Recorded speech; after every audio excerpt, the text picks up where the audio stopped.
Well, welcome to another edition of What's So Funny, the show that probes the brains, the minds, the psyches, and the brains of the people who make the funny. Tonight, Dana Carvey. That's all you need to know. And now the man that has done it all and will do some more for you, your host and MC, Mr. Guy McPherson. I've done it all? Have I? Yeah, sure, you've done it all. I've never bungee jumped. Haven't you? I thought you did. Nope. I thought you told me you did. A bit of a coward. Really? Yeah. Well, you jumped out of a plane, though, right? Never jumped out of a plane. You flew on a plane, though, that time. I flew on a plane. A white knuckle flight. Yeah, it's going to be a good show. It is our annual, what do we even call it, Kevin? I believe it's called Membership Drive. Yes, it is our membership drive. You got to be a member to listen. So if you're not a member, turn off your radios. That's what we're saying. Is that how it works? Tonight, it's going to be somebody you have heard of. It's going to be a phone interview from a few weeks ago, just before he was in town performing at the River Rock Casino. Dana Carvey. Are you a fan of Dana Carvey's, Kevin? Yeah, I'm a big fan of Dana Carvey's. I have been a long time. I really liked his short-lived show that was on for, I don't know, a couple of episodes, but yeah. No, the sketch show. I never saw that, but apparently it was a critical hit, but not a public one. Is that correct? I believe so, yeah. But it wasn't given much of a chance, I don't think, to become a hit, so I don't know if that's a good gauge. But it didn't get the Cagney and Lacey second time around. It didn't? Chance, no. I didn't realize Cagney and Lacey. Oh, yeah. Were you a big fan of Cagney and Lacey? Well, sure. Were you? Now we're going to get to the interview I had via phone with Dana Carvey a few weeks ago. We started out, it was a 9 o'clock interview in the morning, we're talking, and he talked about how early he arises. He seems to be a bit of a morning person. Here he is, Dana Carvey. My kids at school, so I'm up by 6:30. Oh, jeez. Yeah, no problem. It is hard for a nightclub entertainer. I did a gig in San Francisco last night, so that's the tough part, switching to dad mode. Yeah. From comedy mode, you know. Well, so do you go to the school and everything, or are you? I mean, when I see you on TV, you are this outgoing, gregarious. Obviously, that's your entertainer, nightclub guy. Yeah. But do people expect that from you all the time? Not in, around the school and stuff, or around town. Yeah, you just kind of stay low key. I mean, everybody does it because if even Rob Williams is just shy around when he's around town. You just stay low key. But yeah, there's sometimes people are sort of mystified, like they'll see you on the Tonight Show or something, and then expect you to be that on. Yeah. Just dropping your kid off at school.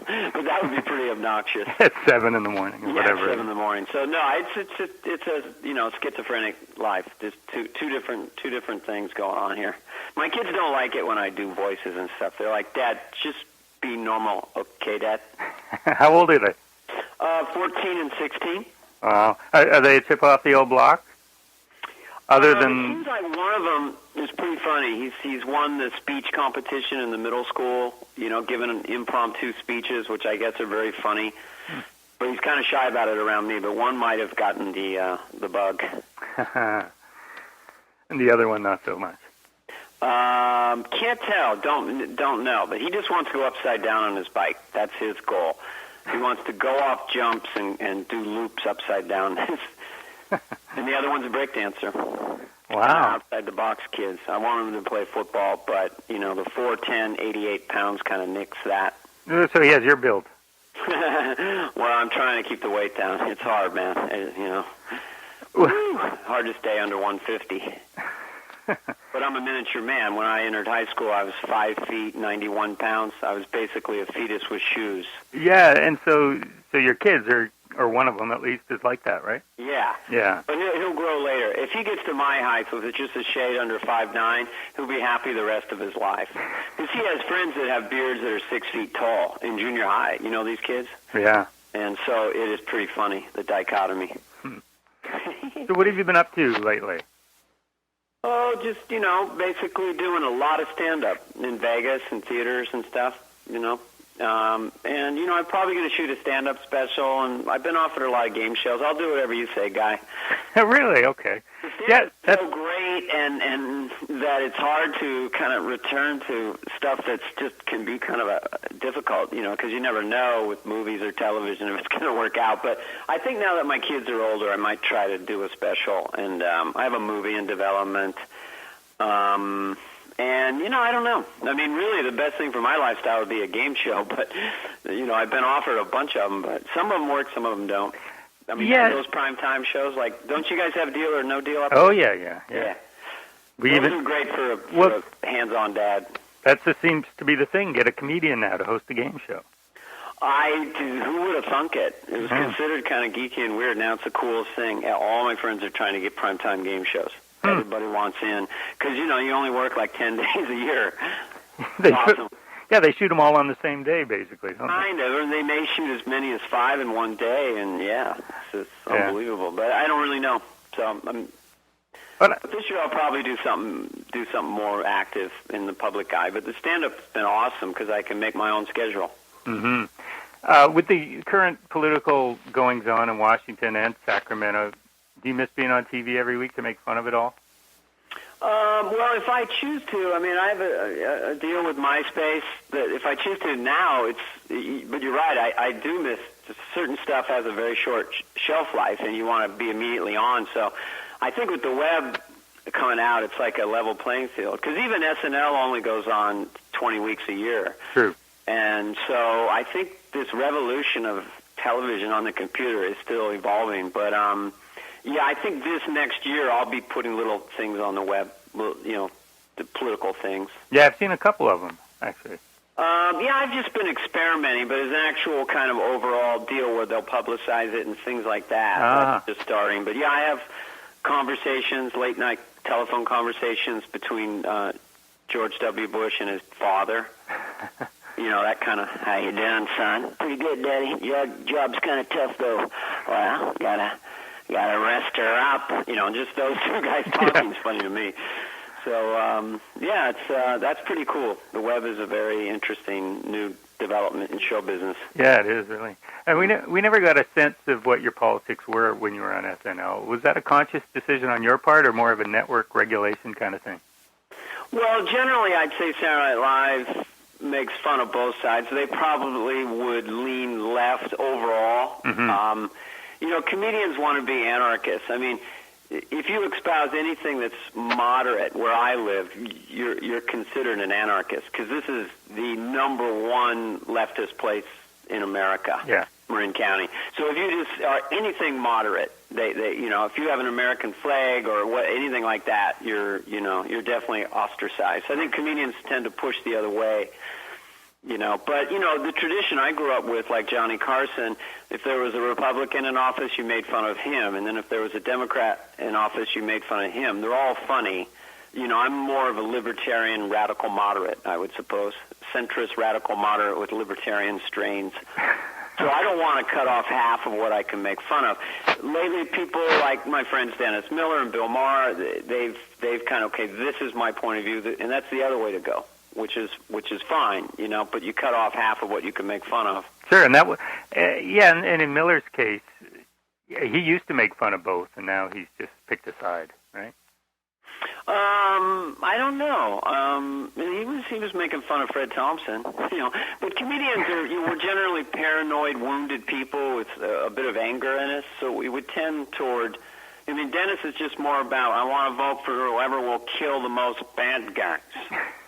Comedians are, neither far right or really groovy. Most comedians are not groovy. Let's all just get together, man. Can't we all just learn to get along? We're a little angry. When we were the kids who had the towel would snap us in the locker room, we were usually beat up and picked on and ostracized. And so we tend to be. So if the country moves to the far right, I would push naturally to the left, and if people move to the far left, I naturally push the other way. I had someone yesterday that said Bush didn't even attend college. His dad literally went in, wrote a check, and got him an MBA from Harvard. I said, really? Wow, he didn't even, not at all, no, didn't even go. Yeah. Like, okay. So then as a comedian, you kind of go, well, maybe he went to a few classes, and they go, what are you're worshiping Hitler, and you're like, okay. So, but, I think they're all hilarious. I do a lot of Republican and a lot of Democrat So you're I'm looking for the hypocrisy in all of them. Yeah, you're a contrarian. Whoever people like, you'll go the other way. Well, in a sense, yeah. I mean, I've got I'm working on a Rudolph Giuliani. I don't know how much do you guys follow this presidential campaign? Oh, we follow it all. We know. You do? Yep. Yeah. We know Giuliani and Thompson, all these guys. All the guys. Okay, good. So I'll dissect that for Vancouver. Good.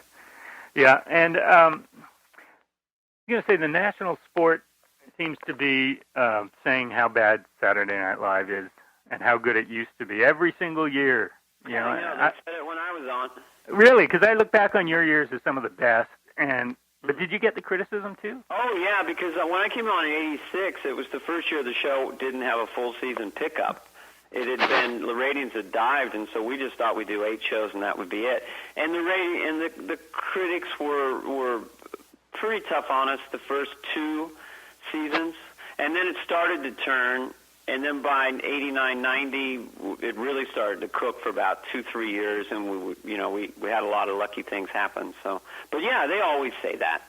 I think that what's happening, it has nothing to do with. See, when I was on Saturday Night Live, cable really wasn't even everywhere, and a lot of people still just had primary channels. Mm-hmm. And now, obviously, with the web added to cable and satellite, it's just fantastic. I mean, my kids are growing up really watching television on their computers. They'll download The Office or whatever, and they know anything that really cooks on SNL will be on YouTube or somewhere on the web.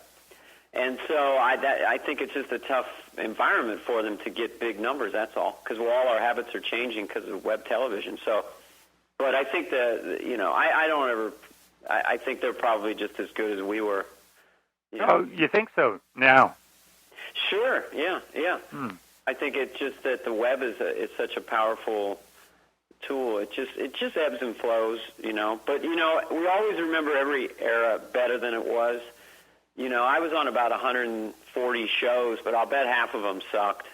I don't think so. But the ones that really cooked are the ones that are remembered. Sure, yeah. So I think we always remember it better than it was. But I certainly was very, very, very lucky to get on that show. And you'll put your cast up with any other cast, won't you?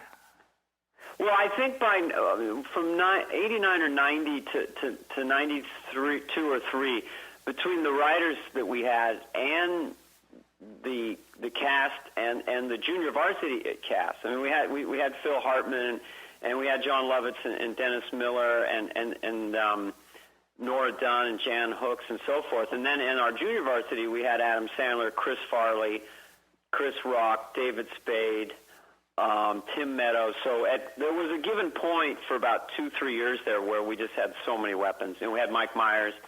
We had so many weapons that it was, we'd sometimes have 5 hits in one show. So yeah, I think that was a unique period of time, right in there from 90 to 93. Are you having a feud with Mike Myers? Not at all. Oh, okay. No, I hope not. Not from my side.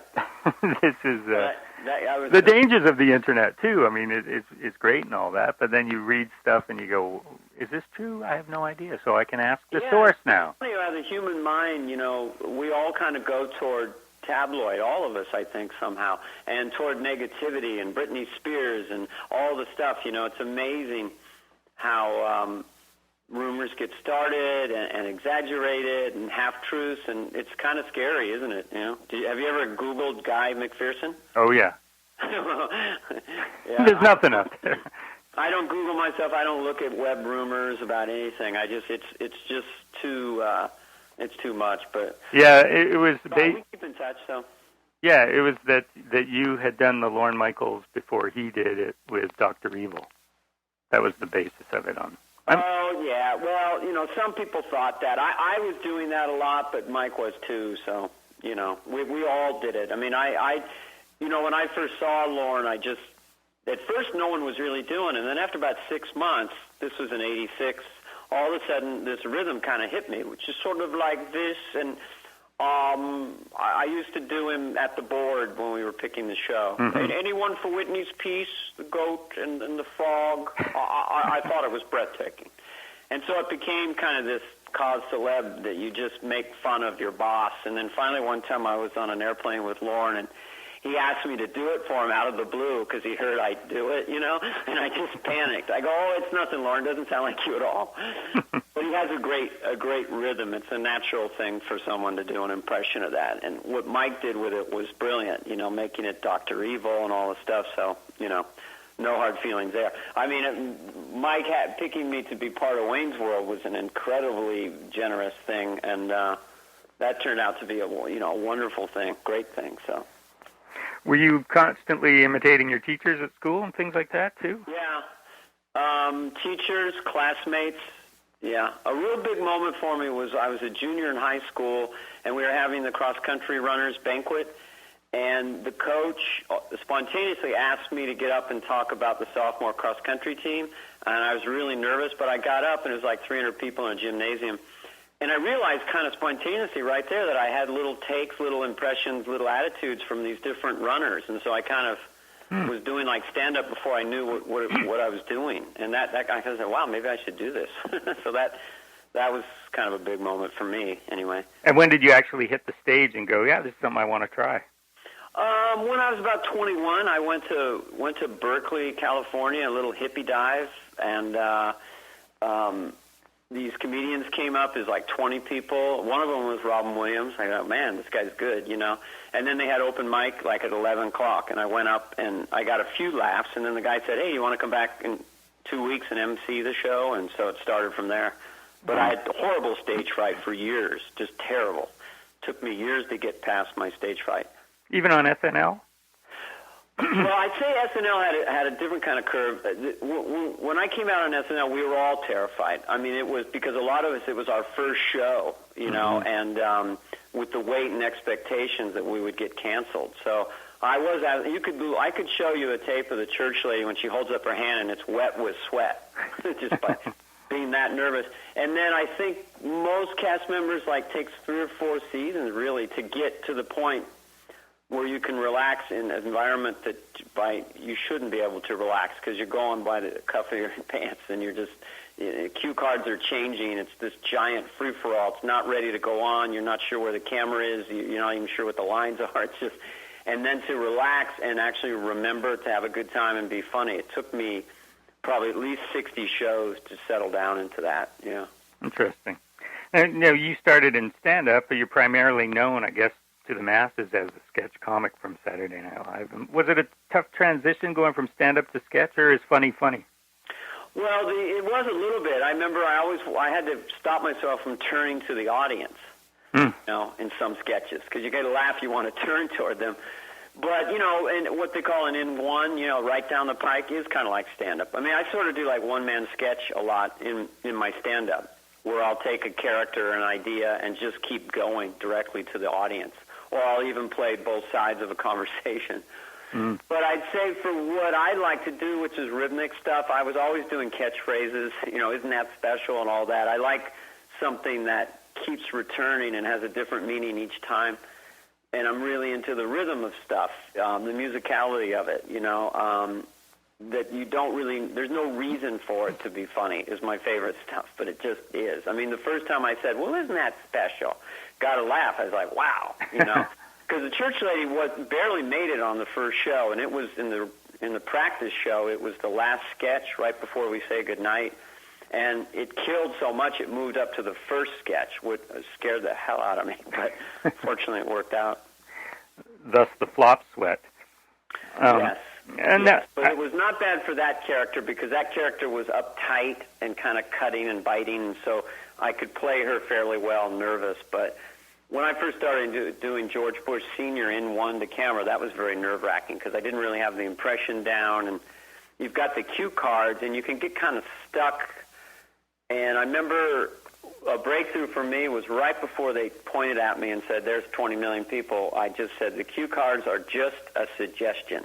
And I started kind of playing with the lines, going off a little bit, and that kind of changed it all for me. Giving yourself a little bit of room and then play with it. Yeah. And then confidence, Lorne in too. the old days didn't want us to break.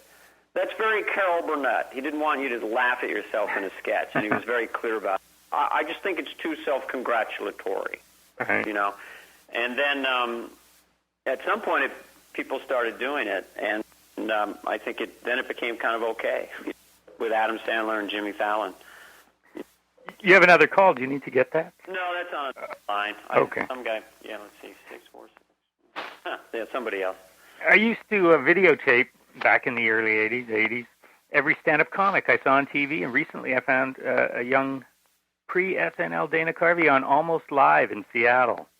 Good Lord, really? Yeah. Wow. And I remember really liking it. Well, I mean, and I really liked it also when I saw it again. I was just wondering, how has your act changed from before Saturday Night Live now till after Saturday Night Live doing stand-up? Well, that's a good question, because it is very different in that you come out with some expectation. I sort of have some greatest hits, like the Rolling Stones, Mm-hmm. and you try to evolve them. Ironically, of the people I was doing in the early 90s, you take Arnold Schwarzenegger, basically. George Bush Sr. is back with Jr. Bill Clinton is now back because of Hillary. Yeah. Regis is still on. So I'm able to update and satisfy those expectations in a way that's fun for me, because I like riffing and once I satisfy that and relax the audience, I do some more point of view stuff about my life and aging and children and things like that. But, I'm always loving doing a political impression and taking it really way, way too far into some sort of abstraction. I'm not a real one-liner kind of bump type guy. So I like to get into a riff and a rhythm, because that's when I started being a comic, hanging out with my friends in college, that's what I would do. If your friends are sitting around stoned and you're 19, you don't just do one-liners. You just start to do these long riffs to them and see where it goes. And that's a lot of fun. I have a lot more confidence and a lot more credibility when I come out, so I'm a lot more just free. I'd say that I'm hopefully better at it because the audience is familiar, and if I'm relaxed, they're relaxed. So, when you're unknown and you're playing a honky-tonk bar, you can spend an hour trying to get the audience to trust you and like you and understand you, So it's a totally different sport doing stand-up as a known television person. But does fame ever interfere with the jokes? Does the fame? Well, no, I mean, Robin Williams always said, it gives you about 2 minutes, then you've got to be funny, I mean, I think the audience forgets, I forget, and then it's just, am I laughing? Right. No, I don't think so. It only helps to be famous and do stand-up, I think. Overall, it's helpful, You can kind of think, well, what are their expectations, But when you're on stage doing stand-up, which is just its own unique form, you're able to call an audible switch, add voices, keep going further. There's no constraints. So each show can be different. It's free-for-all. I mean, my friend John Lovitz, who I finally got convinced to do it, he just loves it. It's a completely separate concept from the rest of show business. And most people don't want to do it because it's so scary, You're lucky that these politicians and people voices that you do are still around. I mean, Rich Little's still doing Richard Nixon, so. Well, I wouldn't go back that far. And I do drop people. I do Rudolph Giuliani, and I do McCain, and I've got a Fred Thompson, and I have a take on Hillary and some stuff on Barack Obama. And, wow. I've got stuff on O.J. now and Senator Craig, the guy in the bathroom. Yeah. And, I try to keep it really current. I don't want to be an oldies act, but I think it's okay to do riffs on some of the older stuff, but with new material, as long as you're doing new stuff. Because I would just get completely bored, but it's fantastic for being a dad stand-up, where you can just make your schedule. It's just fantastic. Exactly. So that, and Lovitz, I don't know if I told you this, I did some radio interviews, but Lovitz just loved this theater and told me all about it. You've got to play it. It's called the River Rock in Vancouver. He just loved the audience and the theater. Yeah, I saw him there. Yeah, so he had a really good time. So, and I guess because you guys get American television, I'll be in good shape. No problem. We get it all. We know all those references. We don't watch Canadian television, for God's sakes. Well, my wife is Canadian. Oh, is she? Yes, she's from Peace River. My brother-in-law lives in Vancouver and teaches at the university there. Wow. And I'm from Montana, Missoula, so I'm almost from Canada. And I kind of know the personality of a Canadian personality. Have you played here before in your career? Oh, yeah. I've played in Vancouver before. I can't remember where. I did it last year for Microsoft, which was fun. I did a corporate date there. I played Toronto, the theater in Toronto, and I've been to Vancouver a few times, just not for a while. So I love it. I mean, it is a stunning city. I don't know if you guys are used to it, especially if the weather's nice. You got the park, the mountains. Yeah, today is gorgeous. Right on the water is pretty spectacular to run in. Mm-hmm. Are you still running? Oh, yeah, still running. How's your health? Health is perfect. Good. I'm like a 747. I'm either perfect or I'd be in the hangar. There's no middle ground. Now, you've had too much experience with the medical system. I'm just wondering, have you seen Sicko? Do you have an opinion on that? I would ask you that because, I'm one of the lucky ones that has health insurance here, and I have no complaints over my personal health care, but is it that great in Canada? Because that was really what Michael Moore, and is it just fantastic? Because I'll go with the Canadian system, but how is it for you? Well, knock on wood, I haven't had anything major. Yeah, well, that's good. Yeah. But yeah, I mean, there are complaints, and that's the waiting. There's always a long wait. He didn't say there's any wait. You just go right in, no wait. Well, I mean, if it's emergency, then yeah, you'll go right in. But if you have, I don't know enough about it to even talk about it. Yeah, me neither. We're trying to fix it. Everyone knows that ours is too much bureaucracy and too much wasted money, and so even the Republicans want to overhaul it, and it's just going to be a matter of how fast it changes. Yeah, we definitely need to improve it. But in my particular case, we have 250 million people who love their health care, basically, but it's shameful that we still have 47 million that don't have it. I do know people who have it on government assistance. But, we're a big Wild West kind of country. We're just like the Wild West down here. We got 300 million people, and we've got, everyone's trying to move to America, basically, legally or illegally. So it's a big, messy country. Who would want to be president of this place? Good Lord, what a job. I did go in, actually, once to the hospital when I wrecked my knee, and I didn't have insurance. And I said, well, how much is it going to cost me? And they said, don't worry about it.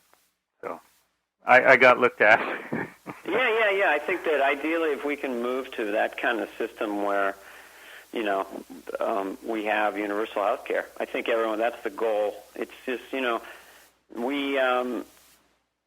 a huge segment of Americans that just resist anything run by the government. We're kind of anarchists in a sense and suspicious and, personal responsibility and all that kind of stuff, And then the other side is always, but we can't have 47 million people not have health insurance.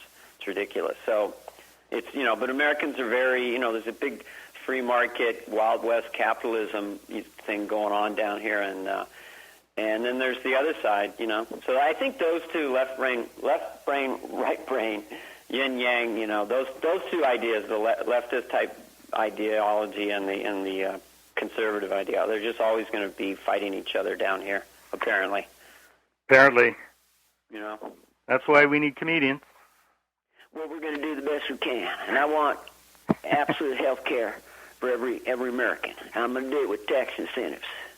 That's the way he would do it. And, we tried to do it. Hill had her whole thing, and we were doing some good stuff. We thought we'd go for it, but, the insurance companies got in there and took all that out. Can you believe Bill Clinton's back? I mean, good Lord. He is back. She will win probably. And you think so? Right now, she'd be the favorite, yeah. And on the other side? Well, right now, Giuliani. Giuliani.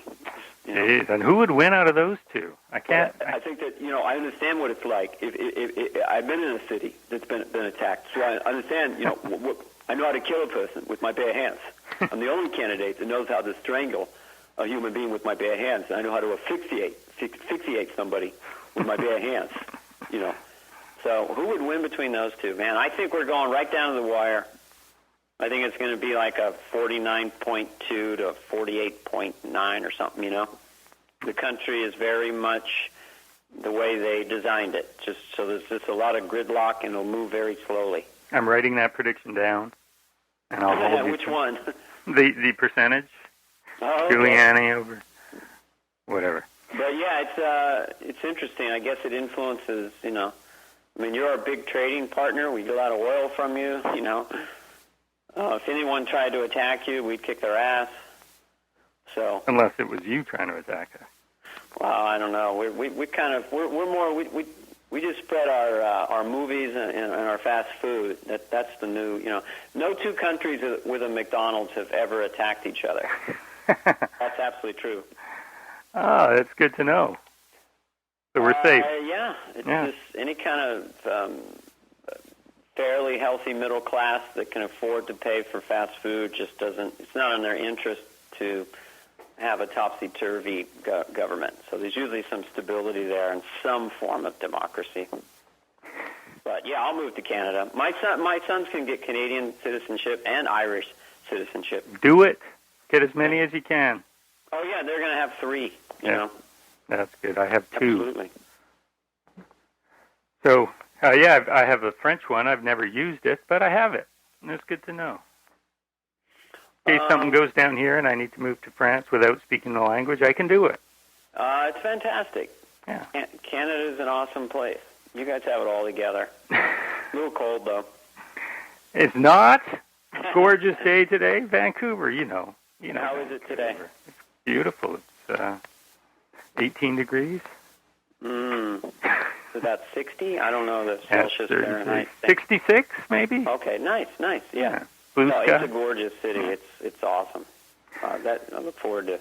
And I look forward to seeing you. And thanks. Yeah, check it out. Thanks for calling. I'll try to rock the house. You rock the River Rock. Yeah, I'm going to rock the River Rock. I think. The goal is always to make history. Okay. Try to make history. Excellent. Well, I'll be there definitely then. All right, guy. Okay, thanks. You take care, buddy. Bye-bye. Bye-bye. Dana Carvey. Thanks for listening. Thanks for all your calls. Not. Yes. Oh. But hey, you got all week to call in and pledge and say that what's your funny. What's your funny? Say what's so funny is your favorite show. Yeah, make sure you do, even if it's not. Talk to you next week. Bye-bye.